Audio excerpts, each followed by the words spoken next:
We please turn to Colossians chapter 2 and verse 14 and read verse 14 and 15. आइए हम निकालें कुलूसी 2 अध्याय और उसका 14 और 15 वचन। कुलूसियों 2 अध्याय 14 और 15 वचन। जी भाई। और विधियों का वह लेख जो हमारे नाम पर और हमारे विरोध में था मिटा डाला और उसे क्रूस पर कीलों से जड़कर सामने से हटा दिया है। और उसने प्रधानताओं और अधिकारों को ऊपर से उतारकर उनका खुल्लम खुल्ला तमाशा बनाया और क्रूस के द्वारा उन पर जय जयकार की ध्वनि सुनाई। I'll just have a word of prayer.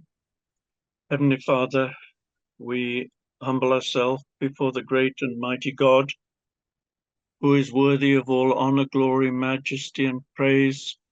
Thank you for thy greatness, which is unsearchable, thy ways, which are past finding out.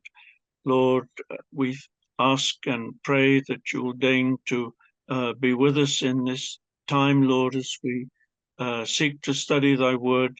We confess that through man's understanding, Lord, we fail, but Lord, we ask for the help of the Holy Spirit in giving thy word and also translating it. And we ask in the precious, worthy, and glorious name of our Lord Jesus Christ. Amen.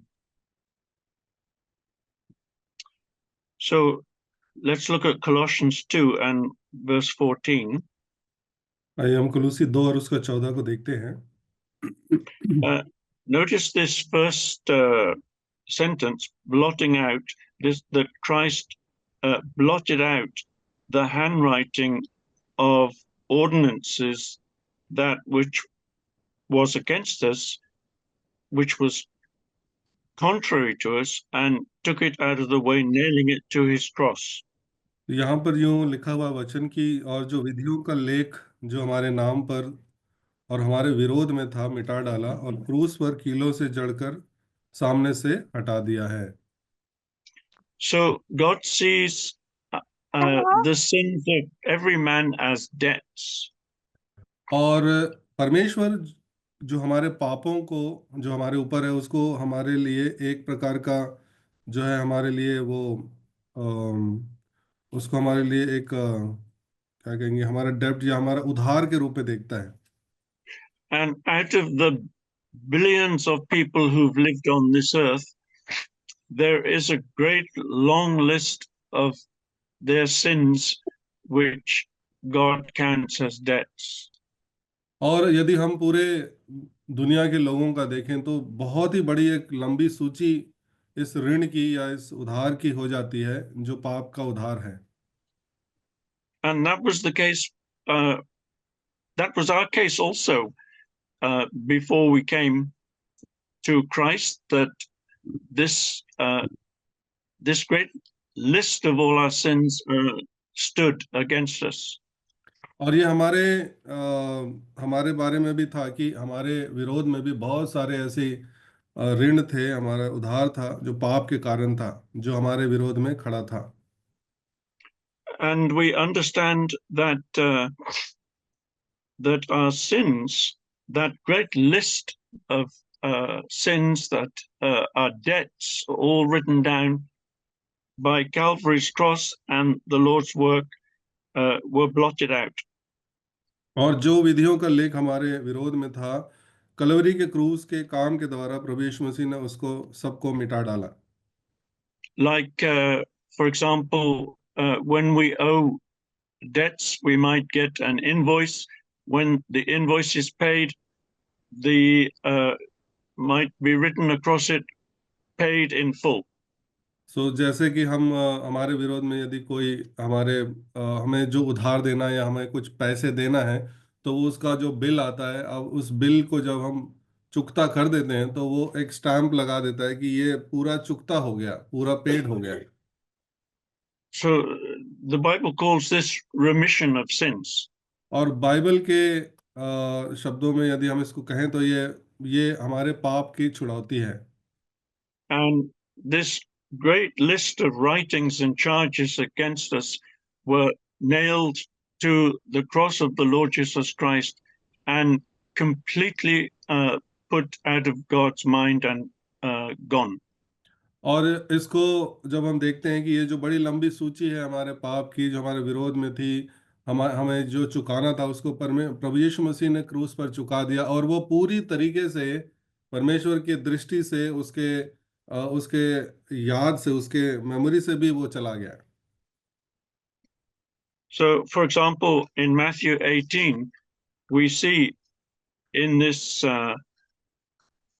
story of a king and a servant who owed him much more than he could pay. जैसे मत्ती 18 में एक दृष्टांत है जहाँ पर एक राजा के विषय में है जिसको वहाँ पर वो पैसे देने थे, और वो व्यक्ति जो जो ऋणी था उसकी औकात नहीं थी कि वो दे सके, क्योंकि उसके लिए वो बहुत बड़ा बड़ा दाम था। And we can read Matthew 18, verse 23 to 25. मत्ती 18 अध्याय 23 से 25 तक मैं पढ़ता हूँ। इसलिए स्वर्ग का राज्य उस राजा के समान है जिसने अपने दासों से लेखा लेना चाहा।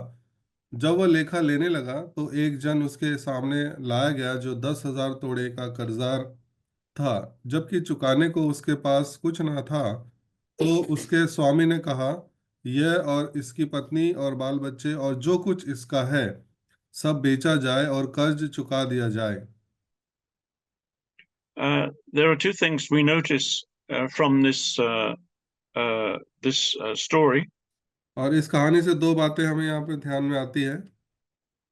Firstly, of course, that as believers, we have to forgive our fellow believers their sins against us, just as the Lord Jesus Christ पहली चीज तो forgave us. पहली चीज तो ये कि हमें अपने संगी भाइयों का जो है दोष या माफ करना चाहिए, जैसे कि हम प्रभु यीशु मसीह के द्वारा हमने क्षमा प्राप्त की है। But the point is that from this parable is that God sees our sins as debts which we owe to Him. और इस दृष्टांत से या कहानी से हमें ये पता चलता है कि जो परमेश्वर देखता है हमारे पाप को, वो हमारे ऋण के हिसाब से, या हमारे उधार जो हमें चुकाना है उसके नजरिए से देखता है। But now we have the joy in knowing that all those charges, sins against us have been paid and remitted. लेकिन हमारे लिए खुशी और आनंद की बात यह है कि जो भी लेखा जोखा पाप के विषय में हमारे जीवन के ऊपर था, वो सब हमारे विरोध से परमेश्वर प्रभु यीशु मसीह के बलिदान के द्वारा वो हटा दिया गया है। If we turn to Romans chapter 1, यदि हम निकालेंगे रोमियो और उसका 1 अध्याय and verse 14, और उसका 14 वचन। मैं यूनानियों और अन्य भाषियों का और बुद्धिमानों और निर्बुद्धियों का कर्जदार हूँ। see here from this verse we understand that even though Paul knew that all the charges and debts and sins against him had been cancelled, yet he still had another debt. जबकि पौलुस को ये पता था कि उसके जो पाप का लेखा जोखा है वो सब कुछ प्रभु यीशु मसीह ने कलवरी क्रूस पर अपने उस बहाए हुए लहू के द्वारा मिटा दिया, लेकिन फिर भी कुछ और कर्ज के बारे में ये बात कर रहा है जो पौलुस यहाँ पर लिखता है। So we understand that the Lord Jesus Christ has paid our debts, but he has left us with a debt. हम यहाँ पर ये समझते हैं कि प्रभु यीशु मसीह ने हमारा कर्ज तो चुका दिया है, लेकिन उसने एक और कर्ज में हमें छोड़ा है। And this debt, as we see from Romans 1:14, that Paul had was a debt to give the gospel to the heathen. Romeo की पत्री में जो पहला अध्याय 14 वचन में पौलुस यहाँ पर लिखता है, वो कर्जदार हूं जिस प्रकार से लिखता है, तो वो उस सुसमाचार को फैलाने के विषय में लिख रहा है कि मैं उसका कर्जदार हूं। And this debt was not just Paul's debt, but it's a debt which all believers have after Christ has forgiven their debts, remitted their debts. तो ये जो कर्ज है ना केवल पौलुस का कर्ज है, बल्कि उन सभी विश्वासियों का कर्ज है जिनका कर्ज पहले प्रभु यीशु मसीह के लहू के द्वारा पाप का कर्ज जो माफ हुआ है, उसके बाद हमारे ऊपर सुसमाचार फैलाने का कर्ज है। So we believers, we have to move out of the comfort zone and obey the last commission of the Lord Jesus Christ to preach the gospel. सो हमें विश्वासी होने के नाते अपने अपने उस आरामदायक जगह से निकल करके प्रभु यीशु मसीह ने जो आखिरी जो आज्ञा जो हमें दी है कि जाकर सुसमाचार प्रचार करो, उसको हमें मानना है। We read in John's Gospel, chapter 1, that the Lord Jesus Christ was comfortable in the bosom of his Father from past eternity. और हमें ये ज्ञात है प्रभु के वचन के द्वारा कि प्रभु यीशु मसीह परमेश्वर के गोद में अनंत काल से वहां पर वो आराम से बैठे थे। But the Lord Jesus Christ, he left that comfort zone to come to earth to be separated from his Father and to die for our sins on Calvary's cross. लेकिन प्रभु यीशु मसीह उस अपने आरामदायक जगह से निकल करके अपने पिता के गोद से निकल करके इस पृथ्वी पर आए और हमारे लिए उसने वो पीड़ा सही। And really, he does expect us also to leave our comfort zones and be faithful in our witness for the Lord Jesus Christ, and also to have compassion on the lost. और इसी प्रकार से प्रभु परमेश्वर हमारे जीवन से भी चाहते हैं कि जिस प्रकार प्रभु यीशु मसीह ने अपना आराम त्याग गया, वैसे ही हम भी विश्वासी होने के नाते अपने अपने आरामदायक जगह से निकल करके, अपने कंफर्ट जोन से निकल करके उसके लिए हम खर्च हों। And we see this responsibility very heavily if we turn to Ezekiel chapter 3. यदि आप एजिकियल और उसका 3 अध्याय को निकालेंगे तो ये जो जिम्मेवारी है ये काफी बड़ी जिम्मेदारी है, जैसे हमें पता चलता है। Ezekiel chapter 3 and reading verse 18. एजिकियल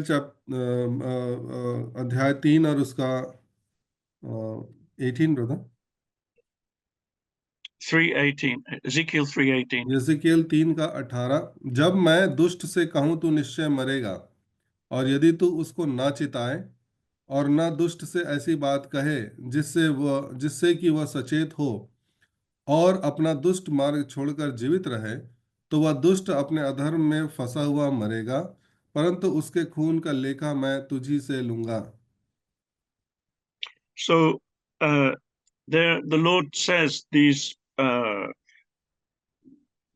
stunning words, these even fearful words, that if we do not warn the wicked to turn from their wicked ways, then their blood will be on our heads.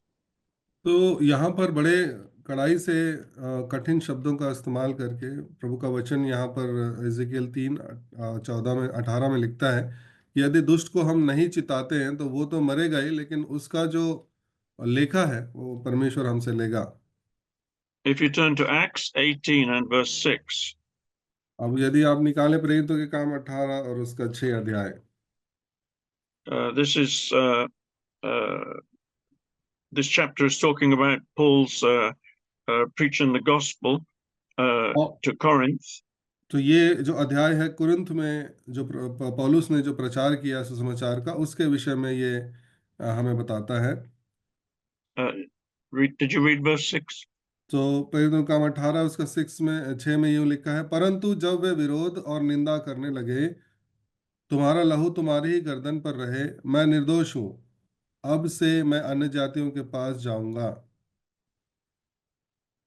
So because now Paul is really, what Paul is saying is that I have done to these Jews who refused the gospel, he said, I have done my part. Now the blood is on your heads for refusing the gospel. यहाँ पर पौलुस इस बात को कह रहा है कि देखो, मेरा जो जिम्मेदारी था मैंने बता दिया। इन यहूदियों को कह रहा है कि अब तुम्हारा जो जो दोष है वो तुम्हारी गर्दन पे रहे। मैं अब सुसमाचार सुना दूं, मैं अब निर्दोष हूँ, और अब मैं तुम्हें छोड़कर अन्य जातियों के पास जा रहा हूँ वचन प्रचार करने।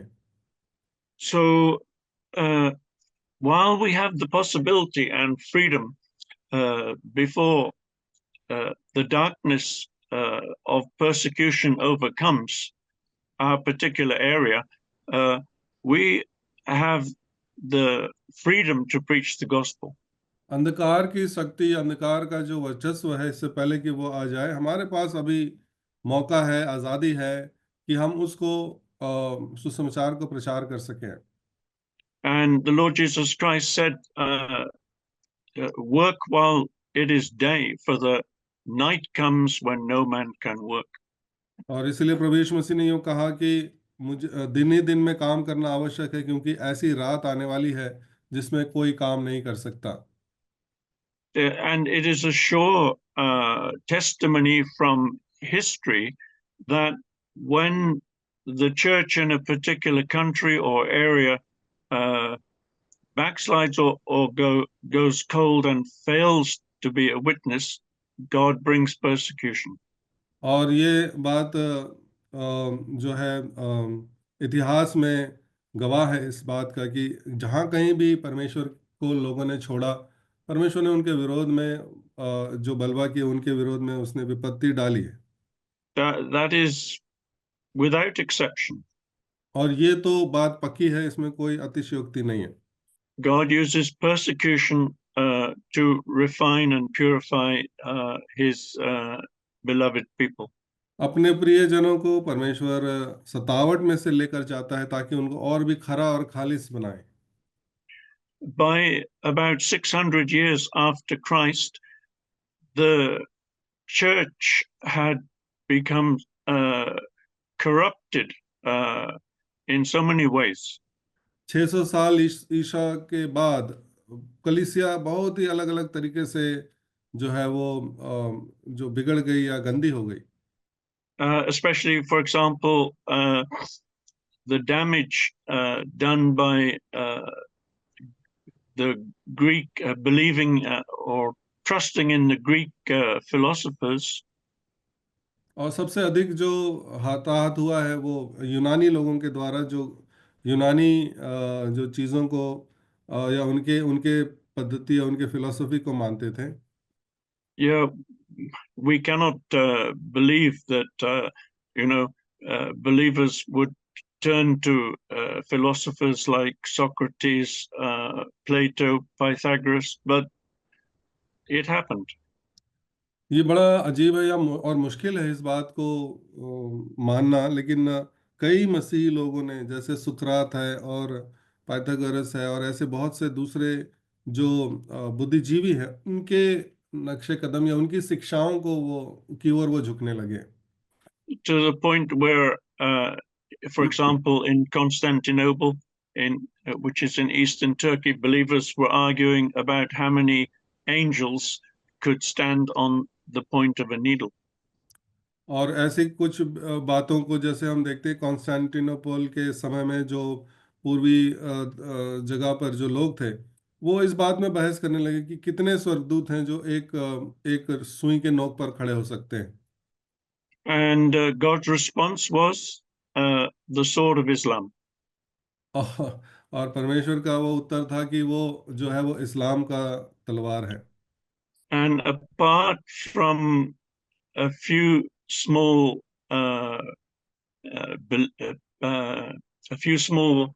groups of believers, Islam completely conquered all that area which was evangelized by Paul and others, right from Libya through Egypt, Syria,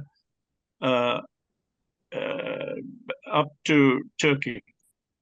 और लीबिया, सीरिया और मिस्र और टर्की, इन सभी जगहों पे जहाँ पे पौलुस ने जबरदस्त रीति से प्रचार किया था, जहाँ पर मसीह लोग शुरुआत में पाए गए थे, उन सभी जगहों पर इस्लाम हावी हो गया। और यही कारण है कि लोग उस तरफ झुकने लगे और बहुत सारी बातों में कमज़ोर पाए गए, और इस प्रकार से इस्लाम ने उनके ऊपर हावी होकर कब्जा किया।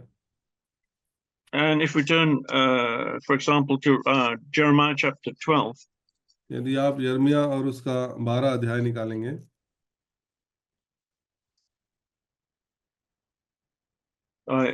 Jeremiah chapter 12 and verse 5, यिर्मयाह 12 अध्याय और उसका 5 वचन। तू जो प्यादों ही के संग दौड़कर थक गया है, तो घोड़ों के संग कैसे बराबरी कर सकेगा? और यद्यपि तू शांति के इस देश में निडर है, परंतु यरदन के आसपास के घने जंगल में तू क्या करेगा? and the thought here is that if we cannot stand for Christ with a testimony in a time of peace, how will we ever manage when things get when persecution comes, when things get harder? तो विचार यहाँ पर यह है कि जब तू शांति के समय में, जहाँ पर कुशलता है, वहां पर परमेश्वर के वचन को लेकर नहीं खड़ा हो पा रहा, तो जब सताहट आएगा, जब परिस्थितियां विपरीत होंगी, तब तू कैसे वहां पर खड़ा हो पाएगा? So actually, every time we go out shopping or to do something in the town, uh, at least the least thing we can do is to take a bundle of tracts with us.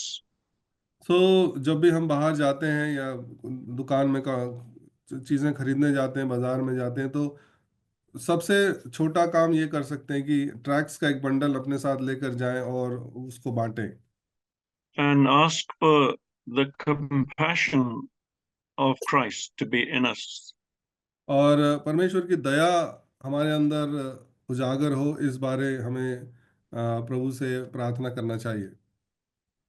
The love of Christ, the Bible says, constrains us or urges us. और Bible बताती है कि परमेश्वर का प्रेम हमें विवश करता है, हमें जबरन करता है उस काम को करने के लिए।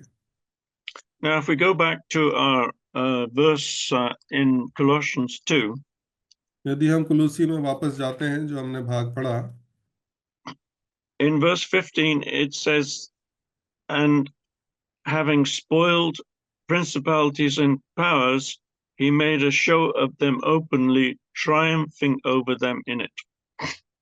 और वचन में कुलूसी 2:15 में लिखा है कि और उसने प्रधानताओं और अधिकारों को ऊपर से उतारकर उनका खुल्लम खुल्ला तमाशा बनाया और क्रूस के द्वारा उन पर जय जयकार की ध्वनि सुनाई। So the Lord Jesus Christ on Calvary's cross, he disarmed the armor of those evil forces which came against him. जो विरोधी ताकतें परमेश्वर के विरोध, प्रभु यीशु मसीह के विरोध में आई, उन सबों को उसने उसने नस्त नाबूद किया, उसने खुल्लम खुल्ला तमाशा बनाया, उनको हरा दिया, उनके हथियार काम नहीं And आए। and it's like he held them up that all the universe could see this defeat of these powers of darkness was visible for everywhere.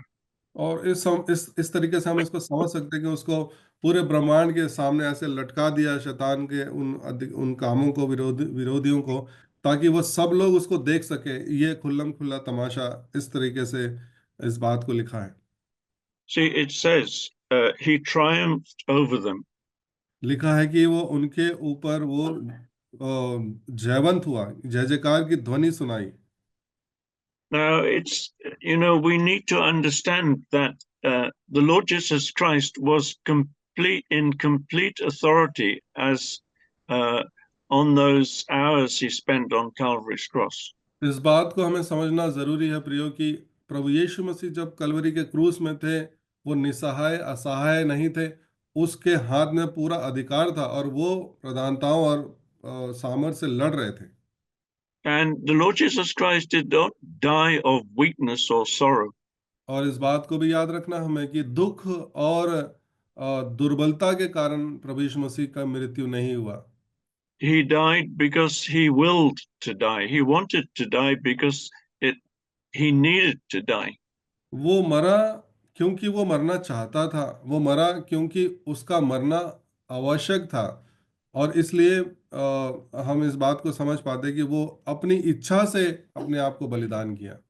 Showing that need, which shows how our loving God wanted to save mankind and to sanctify them and bring them up to the conformity and likeness of his own son. तो इस बात को हम देखते हैं कि किस प्रकार से हमारा परमेश्वर ने हमसे प्रेम किया और उसके पुत्र की समानता में हमें लाने के लिए वो ये आवश्यक बनाया कि ये बलिदान हो, और हमें उसके पुत्र के स्वरूप में लाने के लिए ये सारी बातें उसने की। So the Lord Jesus Christ, you know, he was active in his death. और प्रभु यीशु मसीह अपने अपने मृत्यु के समय में बड़े क्रियाशील थे। Man is passive in death, the end of his strength. मनुष्य जो है जब वो मरने वाला होता है तो उसके पास ताकत नहीं होता, वो असहाय निसहाय होता है। लेकिन प्रभु यीशु मसीह उस क्रूस के ऊपर But वो लड़ रहे थे। Lord Jesus went through Calvary as a mighty warrior. और कलवरी के क्रूस पर प्रभु यीशु मसीह एक वीर योद्धा के समान वो चढ़े। The same as he passed his life during his ministry on earth. और जिस प्रकार से उसने अपने सेवा को इस पृथ्वी के अंदर बड़े विजय पूर्वक और बड़े बेहतरीन रीति से उसने किया, उसी प्रकार से वो क्रूस पर भी वो काम कर रहे थे। We see during his ministry how he had power over demons. हमने देखा किस प्रकार से अपनी सेवा के दौरान उनको दुष्ट आत्मा के ऊपर सामर्थ थी, Power to heal, और सामर्थ चंगाई करने की, and power over nature, as we see when he rebuked the storm on the Lake of Galilee. और प्रकृति के ऊपर भी उसकी पकड़ या उसका अधिकार को हम देखते हैं जब उसने गलील के उस झील में जिसने समुद्र को जब वो डांटा। Because it says in Mark chapter 5 that he rebuked the winds, which informs us that these winds, that storm, was fomented by Satan's or demonic activity. और हम पढ़ते हैं वचन के अंदर कि उसने उस आंधी और पानी को डांटा और उसका विरोध किया, इस प्रकार से जैसे कि वो जो है शैतान के द्वारा उठाया हुआ एक विरोध था, उसको उसने डांट कर खत्म किया। Because the wind is not a living thing. क्योंकि हवा जो है एक जीवित चीज नहीं है। You can't just rebuke inanimate, things which are not living. So it shows that by rebuking the winds, it shows that he was rebuking the satanic powers that were causing this storm. हाँ, जो हवा जो है किसी प्रकार का कोई व्यक्ति वस्तु नहीं है जो दिखता है या आप उसको डांट सकते हैं, लेकिन यहाँ पर प्रभु यीशु मसीह ने जब उस हवा को डांटा तो वो कोई एक व्यक्ति नहीं था, बट उसके किसी शैतानी ताकतों के द्वारा या शैतान के द्वारा उठाया गया वो तूफान या लहर था जिसको प्रभु यीशु मसीह ने डांट कर शांत किया। And if we turn to John 19 and verse 30, यदि आप यूहन्ना 19 और उसका 30 को देखेंगे,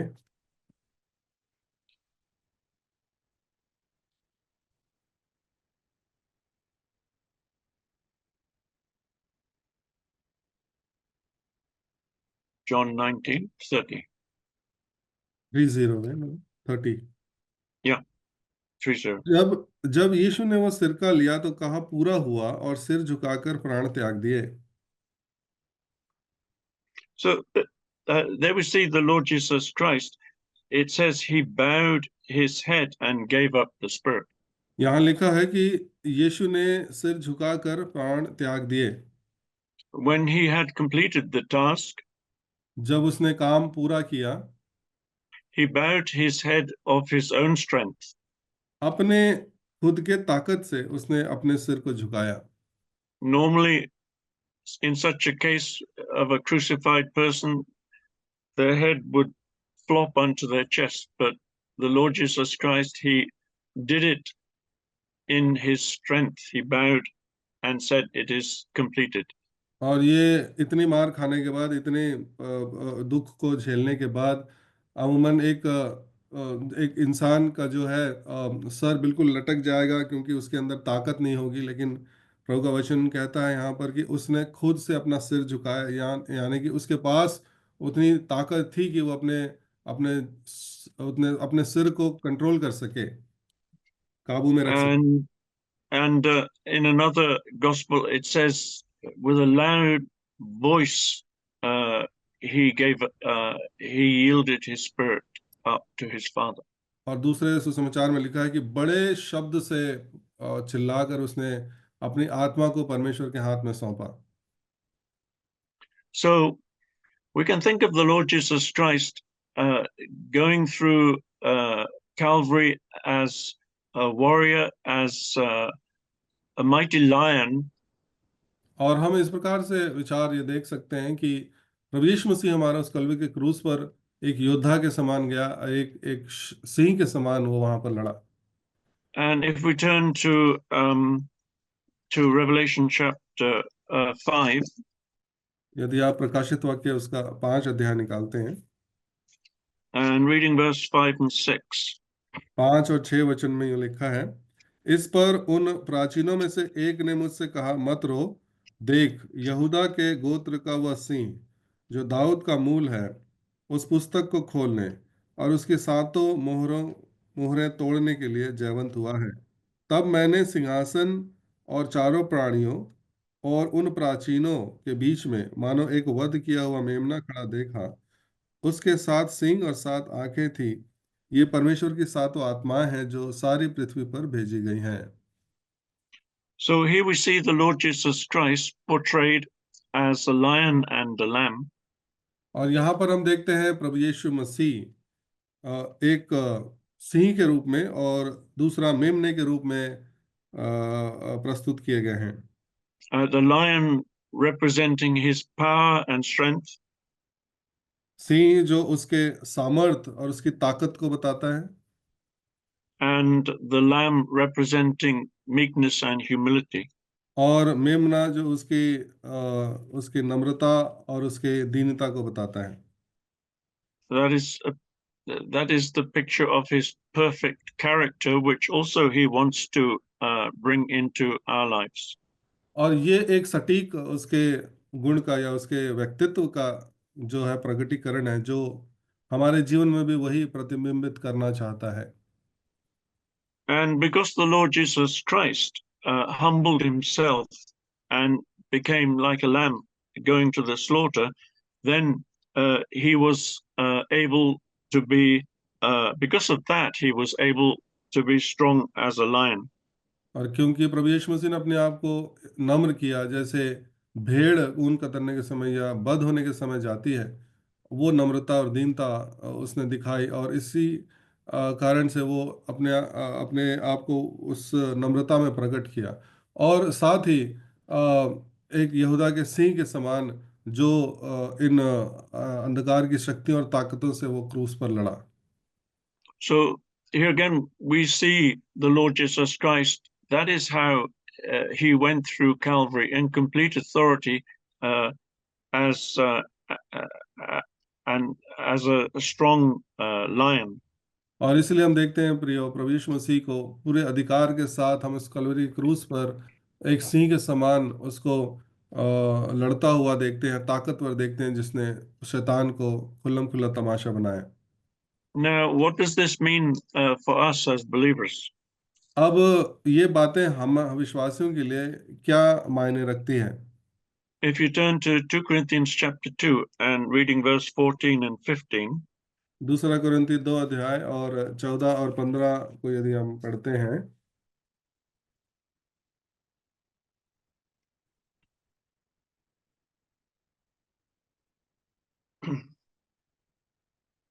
परंतु परमेश्वर का धन्यवाद हो जो मसीह में सदा हमको जय के उत्सव में लिए फिरता है और अपनी ज्ञान की सुगंध हमारे द्वारा हर जगह फैलाता है, क्योंकि हम परमेश्वर के निकट उद्धार पाने वालों और नाश होने वाले दोनों के लिए मसीह की सुगंध हैं। so there we see that we can thank God because he enables us always to triumph in Christ. और यहाँ पे हम देखते हैं कि हमें परमेश्वर का धन्यवाद करना चाहिए कि वो हमें सदा मसीह के जय के उत्सव में लिए फिरता है। And that victory, that authority is what he also gives to us.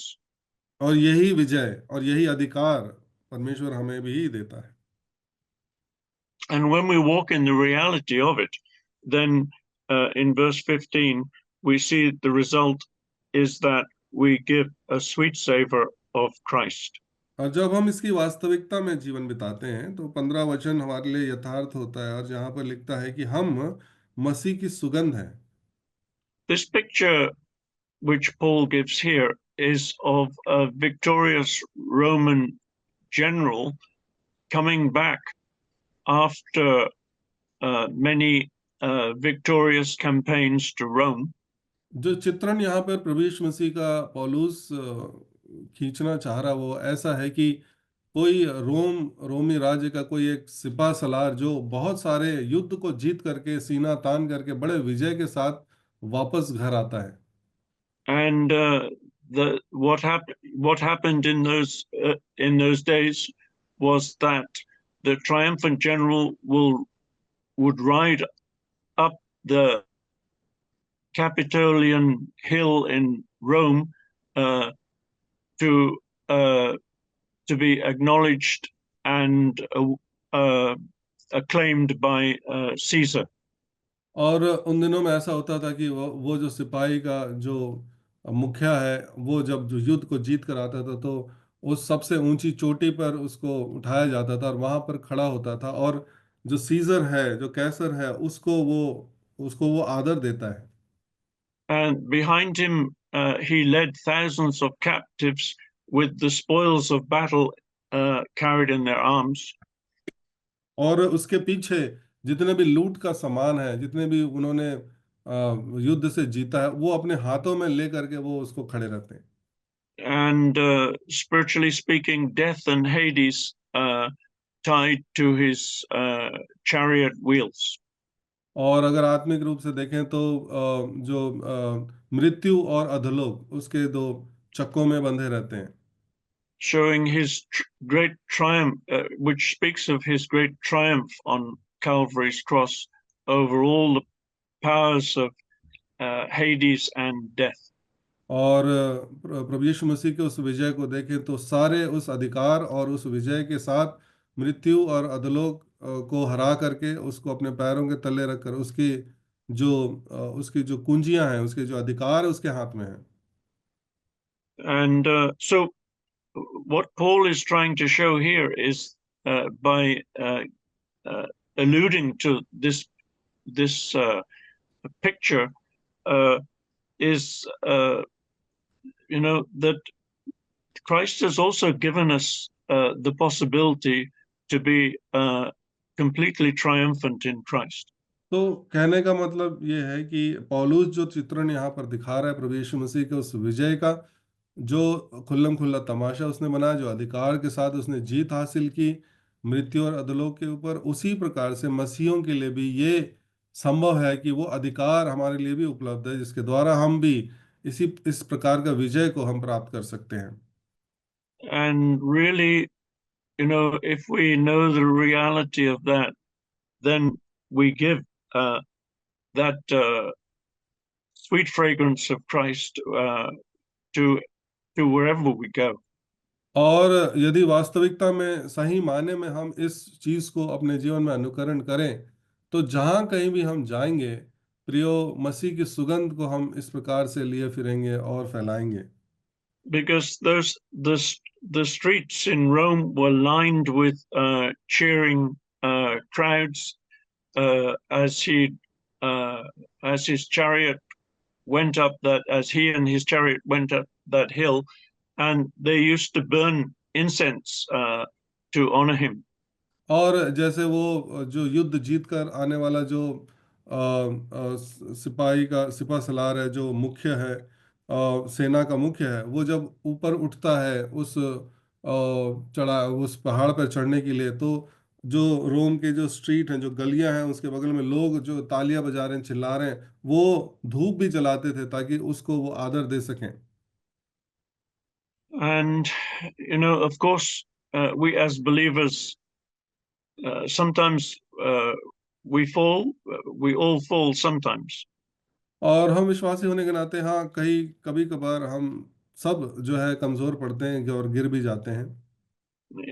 Even the prophet, in the Old Testament, we see very godly people who got discouraged at times, like Elijah. और हम देखते हैं पुराने नियम में भी बहुत से ईश्वर की भक्ति में रहने वाले जो भविष्यवक्ता हैं, वो भी कई बार कमजोर पड़ गए। एलिया को देखते हैं, एलिया भी कमजोर पड़कर गिरा। And even Jonah. हम जोना को देखते हैं, वो भी। But whatever we do, we have to learn to get up and fight on. लेकिन जो कुछ भी परिस्थिति हमारे जीवन में हो, हमें ये सीखना है कि हम कैसे वापस उठें और फिर से उस लड़ाई में शामिल हों। And that verse in Micah chapter 7 and verse 7, I find a great encouragement. जो मीका 7 का 7 में लिखा हुआ है, उससे मुझे बड़ा ही प्रोत्साहन मिलता है। वहाँ यूँ लिखा है, परंतु मैं यहोवा की ओर ताकता रहूंगा, मैं अपने उद्धारकर्ता परमेश्वर की बाट जोता रहूंगा, मेरा परमेश्वर And, मेरी सुनेगा। and verse 7 and 8.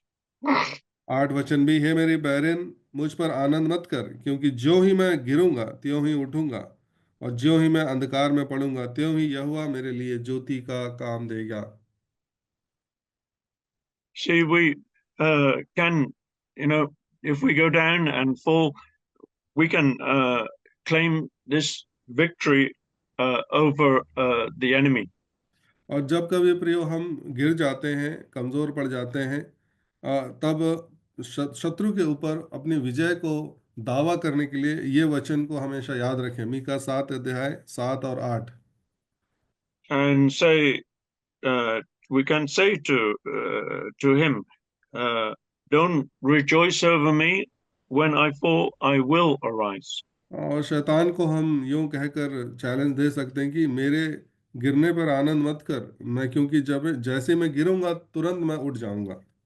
And when I sit in darkness, the Lord Jehovah shall be a light unto me. और जब मैं अंधकार में पड़ूंगा तो मेरा परमेश्वर यहोवा मेरे लिए ज्योति का काम देगा। So this is this triumph of Christ on Calvary is our victory, and our victory, and also his resurrection is our triumph. सो जो प्रभु यीशु मसीह का जो विजय है वो हमारा भी विजय है, और उसका पुनरुत्थान भी हमारा जो हमारी जीत है। And so finally, let's turn to Proverbs chapter 30. और आखिर में हम देखेंगे नीति वचन और उसका 30 अध्याय।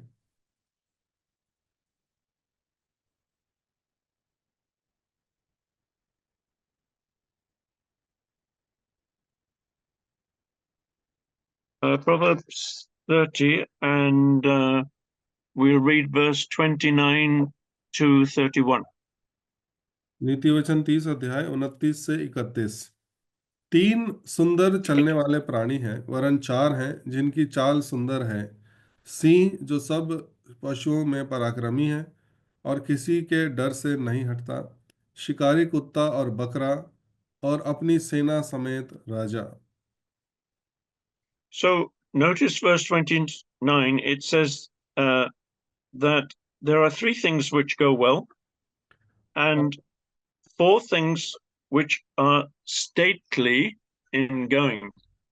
और इस बात को हम यहाँ पढ़ते हैं कि 29 में लिखा, 3 सुंदर चलने वाले प्राणी हैं, वरन 4 हैं जिनकी चाल बहुत सुंदर है।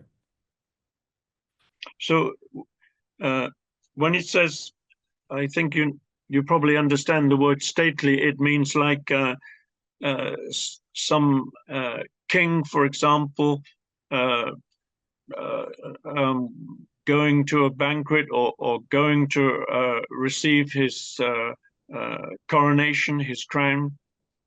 जो चाल को आप समझ सकते हैं या उसकी कल्पना कर सकते हैं कि राजा जब उसका जो राज्याभिषेक हो या अपने मुकुट को पहनने के लिए कैसे वो सिर उठा के गर्व के साथ सीना तान करके वो आगे बढ़ता है, उस प्रकार की चाल को यहाँ पर बता रहा है। So what these verses show is that this is how, the word of God uses 3 animals and 1 victorious king to show us how we as believers should walk. तो यहाँ पर इस वचन के द्वारा प्रभु का वचन हमें इस प्रकार से सिखा रहा है, 3 जानवरों के उदाहरण से और एक राजा के उदाहरण से, कि किस प्रकार से एक विश्वासी का जीवन या उसकी चाल होनी चाहिए। And firstly, the first animal mentioned is a lion, which is the strongest among the animals. और हम सिंह को देखते हैं जो सब पशुओं में पराक्रमी है। A lion is not afraid of anything.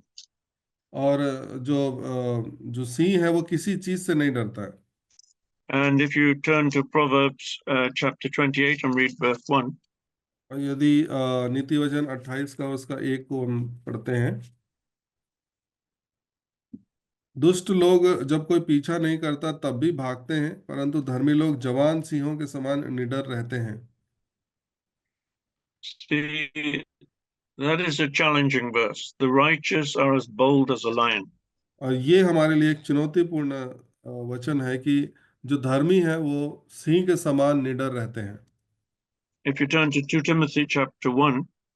यदि आप निकालें 2 तिमुथियो और उसका 1 अध्याय,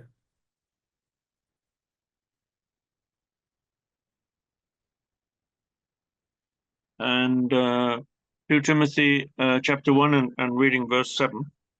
7 वचन यूं लिखा है कि क्योंकि परमेश्वर ने हमें भय की नहीं वरन सामर्थ और प्रेम और संयम की आत्मा दी है।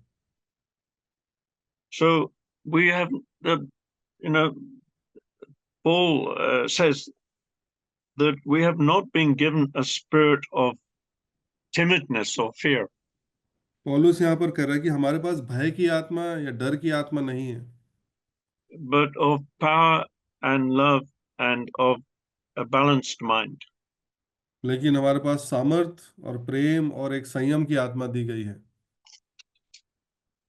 So if we turn back to Proverbs 30 again. यदि नीति वचन 30 में हम वापस आते हैं, so then the second animal used to show us how our walk should be is verse 31 is a war horse. I know that probably in your version it may use another animal. Yeah, this is written as a hunting dog, but Hunting dog. Well, what is there in English? A war horse. If War you've ever horse. seen a horse going into battle. यहाँ पर बिल्कुल अलग लिखा हुआ है हिंदी में, लेकिन अंग्रेजी में लिखा है वॉर हॉर्स, मतलब युद्ध में जो घोड़ा चलता है उसके बारे में लिखा है कि उसकी चाल बहुत सुंदर होती है और बहुत वो उसके चाल के विषय में लिखा है। You see, these days they use tanks, but in the old days they used horses. इन दिनों में तो टैंक यूज करते हैं, जो तोप यूज करते हैं, लेकिन पुराने जमाने में जो है घोड़ा ही प्रमुख जानवर होता था और युद्ध का घोड़ा अलग तरीके से ट्रेन किया जाता है, तो उसकी जो चाल होती है वो अलग होती है। No, not trained, but the way they walk is a different walk, like the horse. I will explain. You may have seen on some movie, some film of horses fiery with their nostrils, like breathing smoke, rushing into battle. Horses, horse loves the battle. और जो जो घोड़े हैं उनके जो नथनों से ऐसे सांस निकलती है, और वो डरते नहीं है। और घोड़े जो है युद्ध में जाने के लिए बहुत वो आगे बढ़ते हैं और तीव्र होते हैं। उस प्रकार से घोड़े Horse, की चाल को बता रहे हैं। or you may have seen race horses. या फिर आप देखें जो रेसिंग में, जो घुड़दौड़ में जो घोड़े दौड़ते हैं, किस प्रकार से वो दौड़ते हैं। Horses running with all their might towards the goal. और जिस जो जो निशाने की ओर जो तेजी से घोड़े एकदम तीर के समान भागते हैं, उन उस घोड़े And की। they are not afraid of any forces of mighty forces against them. They rush into the battle. और वो युद्ध की भूमि में किसी चीज से डरते नहीं है, या कि कोई भी उसके सामने आ जाए, वो बड़े तेजी से दौड़ते हैं। And so for us, that means that uh, we have to have our eyes on the goal and not lose sight of it. और हमारे लिए ये है कि हमारी हमारी आंखें लगातार सामने की ओर और निशाने की ओर लगनी चाहिए, इधर उधर हमें नहीं देखना है। And the Lord Jesus Christ, he ran this race with perseverance before us, और as we read in Hebrews 12, verse 2. जैसे इब्रानी 12 और उसका 2 में हम देखते हैं कि इस प्रकार से प्रभु यीशु मसीह ने भी अपनी जो दौड़ है उसको उस तरीके से किया। Hebrews 12, 2. 12 का 2, और Or विश्वास के let's read, करता और let's read 1 and 2. इब्रानी 12 का 1 और 2, कि इस कारण जबकि गवाहों का ऐसा बड़ा बादल हमको घेरे हुए है, तो आओ हम हर एक रोकने वाली वस्तु और उलझाने वाले पाप को दूर करके वह दौड़ जिसमें हमें दौड़ना है, धीरज से दौड़े, और विश्वास के कर्ता और सिद्ध करने वाले यीशु की ओर ताकते रहें, जिसने उस आनंद के लिए जो उसके आगे धरा था, लज्जा की कुछ चिंता ना करके क्रूस का दुख सहा और परमेश्वर के सिंहासन के दाहिनी ओर जा बैठा। So here we see that we have to, Paul makes it very clear that we believers are in a race towards a prize, a goal. और पौलुस इस बात को बड़े साफ रीति से दर्शा देता है यहाँ पर इन विश्वासियों के लिए, कि हम एक दौड़ में हैं और हमारा एक सामने एक निशाना है, और एक जो है प्राइज हमारे लिए आनंद उसके आगे रखा हुआ है। And we have to, we have to cast aside every sin which can hinder us in reaching our goal. और हर एक प्रकार के पाप को हमें अपने से दूर रखना है, जो हमें उस दौड़ में भागने से के लिए बाधा डालती है। And verse 2, the Lord, it shows how the Lord Jesus Christ also ran a race. और हाँ, जैसे प्रभु यीशु मसीह जिस दौड़ में वो आगे बढ़े, उसी के समान हमें भी आगे बढ़ना है। And the prize before him was his inheritance, his bride, the Church of Christ. और प्रभु यीशु मसीह के लिए उसका जो आनंद था, उसका जो प्रतिफल था, वो उसकी दुल्हन, उसकी कलीसिया, उसके लोग। And he went through all the trials on earth and on the cross for that joy of one day presenting his church blameless and spotless before his Father's throne. और उसके आगे जो जो जो मुकुट था, जो आनंद था, उसके आगे जो निशाना था, वो ये कि अपनी कलीसिया को वो बेदाग बेझुर्री पिता के सामने उसको प्रकट करे। And Paul himself said in Romans 3 that he runs to win a prize. और पौलुस भी रोमी 3 अध्याय में लिखता है कि मैं दौड़ता हूँ ऐसे बेमतलब का नहीं, बल्कि निशाने की ओर, ताकि इनाम को मैं पाऊं। The high calling of God in Christ Jesus. और प्रभु यीशु मसीह जिसने मुझे उस ऊंची बुलाहट से बुलाया है, उसकी और उसके लिए। And in 1 Corinthians 9 and verse 24, Paul says, to the believers in Corinth, don't you know that they which run in a race, all but one receives the prize? और कुरिन्थियों के विश्वासियों को 9 अध्याय और 24 वचन में कहता है कि क्या तुम नहीं जानते कि दौड़ में तो सब दौड़ते हैं, लेकिन इनाम एक ही ले जाता है, कि तुम वैसे दौड़ो कि तुम जीतो। And every day, I think we need to, in our quiet time in the morning before we start our day, we should bring these thoughts to our mind.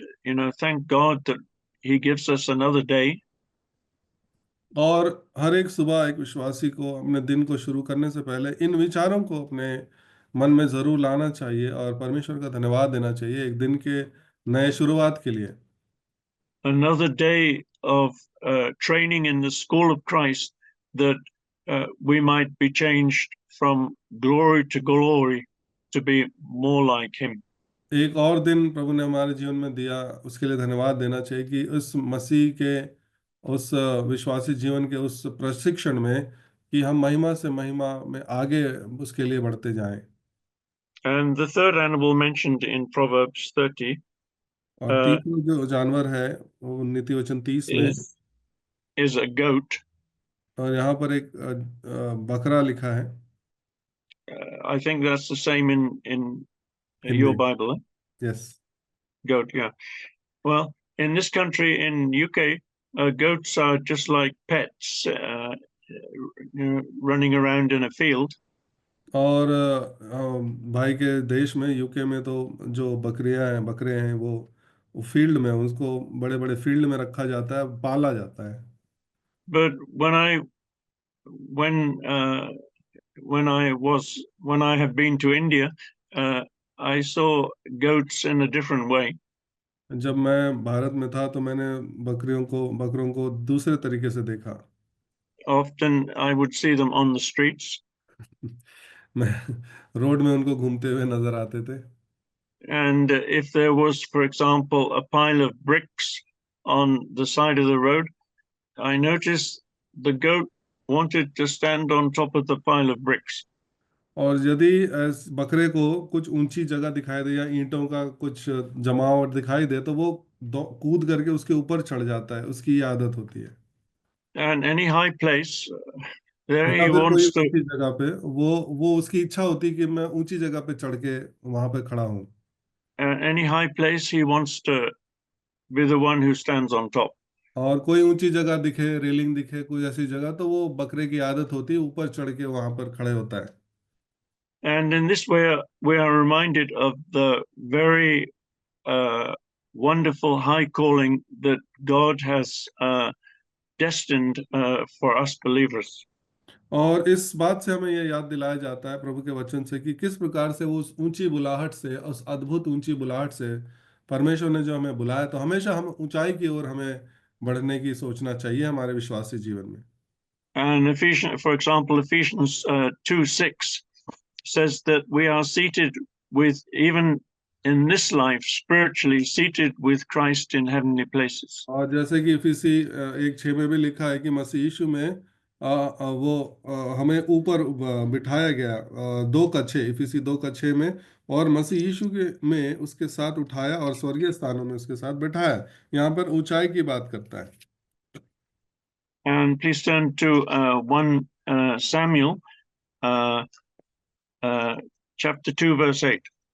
पहला सामुएल 2 और उसका 8 वचन देखते हैं। वह कंगाल को धूलि में से उठाता और दरिद्र को घूरे में से निकाल कर खड़ा करता है, ताकि उनको अधिपतियों के संग बिठाए और महिमा युक्त सिंहासन के अधिकारी बनाए, क्योंकि पृथ्वी के खंभे यहोवा के हैं और उसने उन पर जगत को धरा है। See, humanly speaking, no human would take a beggar and make him a prince in his, no king would take a beggar and make him a prince in his palace. अपने यदि हम इसको सामान्य रूप से देखें मनुष्य के रीति पे, तो कोई भी कंगाल को लेकर के उठा घूरे से निकाल कर ऊपर नहीं खड़ा करता, या किसी भिखारी को राजमहल में नहीं प्रवेश कराता। But this is the loving thought and grace of God, that he wants to raise us up after cleansing our sins, purging our sins, and set us on his throne. लेकिन हमारे बारे में जो प्रभु यीशु मसीह हमारे गुनाहों को, हमारे पापों को धो देता है, हमें शुद्ध पवित्र करता है, तो हमें नीचे से उठाकर वो ऊंचे स्थान पर अपने साथ बिठाने के लिए बात करता है। And the last one in Proverbs 30 and verse 31 is a king against whom there is no rising up. और चौथी जो बात यहाँ पर लिखी है नीति वचन 30-31 में कि सेना समेत जो राजा जिसकी चाल बहुत सुंदर और बहुत आकर्षक होती है। And we know that our calling is to be our calling is to be kings. और हमें मालूम है कि हमारी बुलाहट राजा होने के लिए बुलाया गया है। But Romans 5:17 teaches us that we have to learn this kingly walk on earth. और रोमी 5:17 हमें सिखाती है कि किस प्रकार से ये राजकीय चाल हमें इस संसार में रहते हुए हमें चलना है। Could you read that verse? Did you read it? Yes, 5:7. Really? 5:7 Romans 5:17. Did you read it 5:7, already? yes. क्योंकि जब एक मनुष्य के अपराध के कारण Yeah. कारण मृत्यु ने उससे एक ही के द्वारा राज्य किया, तो जो लोग अनुग्रह और धर्म रूपी वरदान बहुतायत से पाते हैं वे एक मनुष्य के अर्थात यीशु मसीह के द्वारा अवश्य ही अनंत जीवन में राज्य करेंगे। So there very clearly we are told that God's plan is that we shall reign in life. That means reign in kings even in this life as the Lord is training us for our great privilege to be kings and priests in the future.